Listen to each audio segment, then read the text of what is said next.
সিরাজগঞ্জের বেলকুচিতে দৌলতপুর ইউনিয়নে গোপালপুর সরকারি প্রাথমিক বিদ্যালয় মাঠে আসন্ন উপজেলা পরিষদ নির্বাচনে চেয়ারম্যান পদপ্রার্থী আলহাজ মোহাম্মদ বদিউজ্জামান ফকিরের নির্বাচনী জনসভা ও ইফতার মাহফিল অনুষ্ঠিত হয়েছে।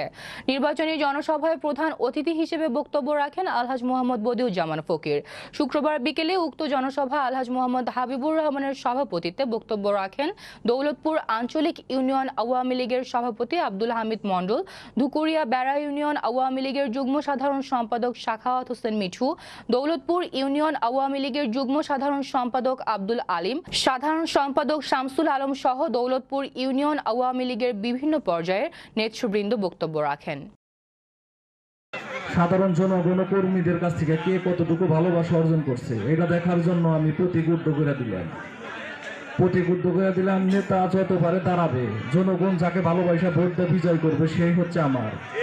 এখানে কোনো এমপি, কোনো মন্ত্রী, কোনো থানার সভাপতি, সেক্রেটারি কারো হস্তক্ষেপ চলবে না।